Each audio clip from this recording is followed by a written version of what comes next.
Hello friends, welcome to my channel Eat Well Feel Good. இன்றைக்கி நாம் பார்க்க போகிற ரெசிபி வீட் பரோட்டா.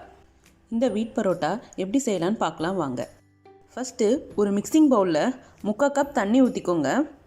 அதில் தேவையான அளவு சால்ட் ஆட் பண்ணிக்கலாம். அதுக்கப்புறம் நம்ம 2 கப் அளவு கோதுமை மாவு ஆட் பண்ணிக்கலாம். இதை நம்ம நார்மலாக சப்பாத்தி மாவு எப்படி பிசைவோமோ அந்த மாதிரியே நல்லா பிசைஞ்சிக்கோங்க.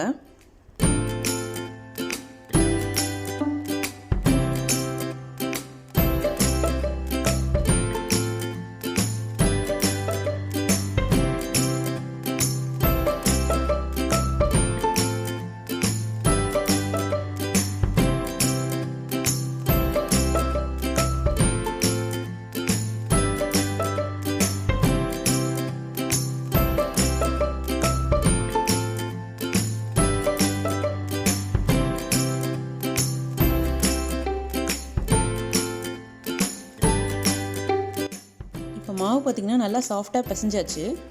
இது மேலே 1 டீஸ்பூன் அளவு ஆயில் தடவி இதை அப்படியே ஒரு 20 நிமிஷம் க்ளோஸ் பண்ணி வச்சுருங்க.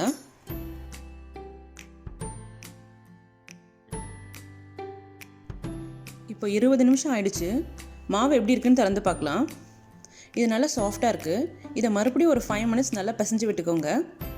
அதுக்கப்புறமா இதை சின்ன சின்ன பாலாக பிரிச்சுக்கலாம்.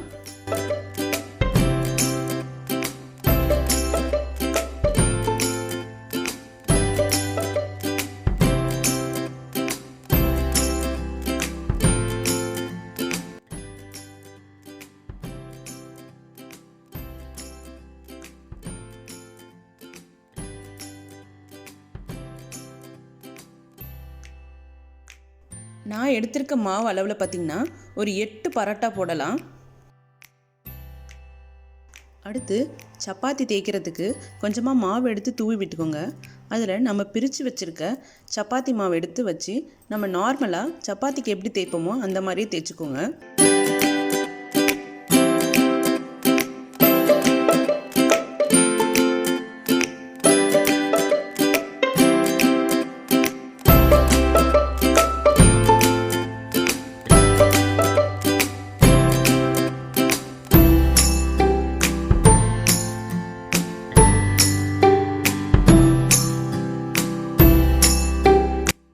இப்போ மாவை நல்லா மெல்லிசாக தேய்ச்சாச்சு.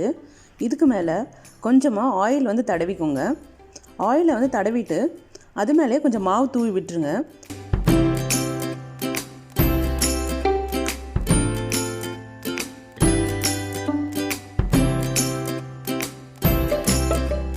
அடுத்து ஒரு கத்தி எடுத்து இந்த மாவை நீல வாக்கில் கட் பண்ணிக்கோங்க. நான் இதில் கட் பண்ணுற மாதிரி சின்ன சின்ன துண்டுகளாக கட் பண்ணிக்கலாம். இதை கட் பண்ணிவிட்டு இந்த துண்டுகளை ஒன்று மேலே ஒன்று வச்சு நாம் இதை பரோட்டாக்கு சுற்றுற மாதிரி மறுபடியும் சுற்றிக்கோங்க.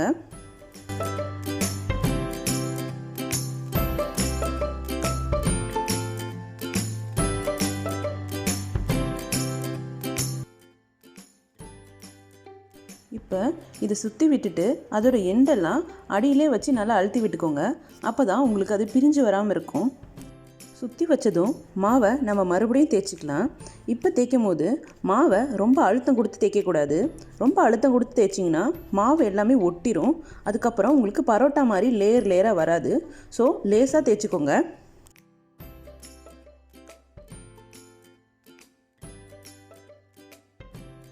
இப்போ பரோட்டாக்கு நம்ம தேய்ச்சி எடுத்துட்டோம். இதே மாதிரி மற்ற எல்லா மாவையும் தேய்ச்சி எடுத்துக்கோங்க.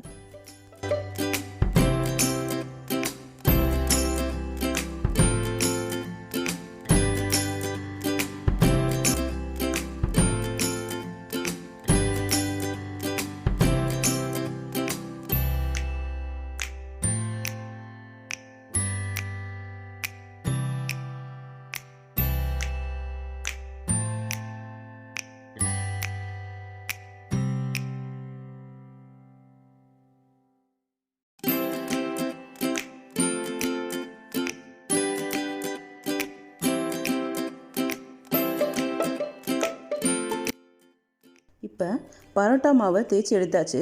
அடுத்து நம்ம இதை எப்படி சுடலான்னு பார்க்கலாம். ஒரு தோசை பேனை நல்லா ஹீட் பண்ணிக்கோங்க. அதில் நம்ம தேய்ச்சி வச்சுருக்க பரோட்டாவை போட்டுக்கலாம்.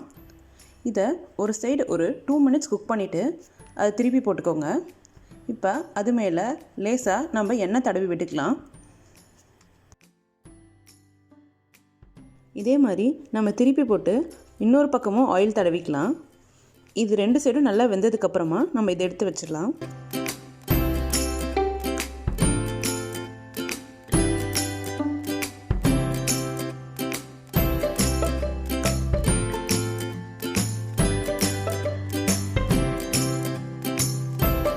இந்த மாதிரியே மற்ற பரோட்டா எல்லாத்தையுமே சுட்டு எடுத்துக்கலாம்.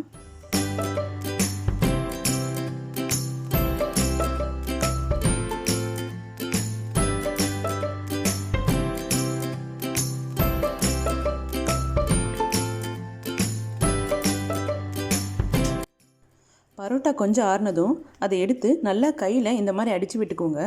அப்போ தான் உங்களுக்கு அந்த லேயர்லாம் நல்லா பிரிஞ்சு வரும். அப்படி இல்லைன்னா சப்பாத்தியை இந்த மாதிரி கையில் வச்சு நல்லா நசுக்கி விட்டுக்கோங்க. அப்பயும் உங்களுக்கு நல்ல லேயர்ஸ் வரும். பார்த்தீங்கன்னா நம்ம பரோட்டா நல்லா லேயராக சூப்பராக வந்திருக்கு. அவ்வளோதான், நம்மளோட ஹெல்த்தியான வீட் பரோட்டா ரெடி ஆகிடுச்சு. இதை நீங்கள் சென்னா கிரேவி இல்லை மஷ்ரூம் கிரேவி கூட வச்சு சாப்பிட்லாம். இதை சிக்கன் இல்லைனா மட்டன் கிரேவி கூட வச்சு சாப்பிடும் போதும் இன்னும் நல்லா டேஸ்ட்டாக இருக்கும். இதை ட்ரை பண்ணிவிட்டு எப்படி இருந்துச்சுன்னு எனக்கு கமெண்ட்டில் சொல்லுங்கள்.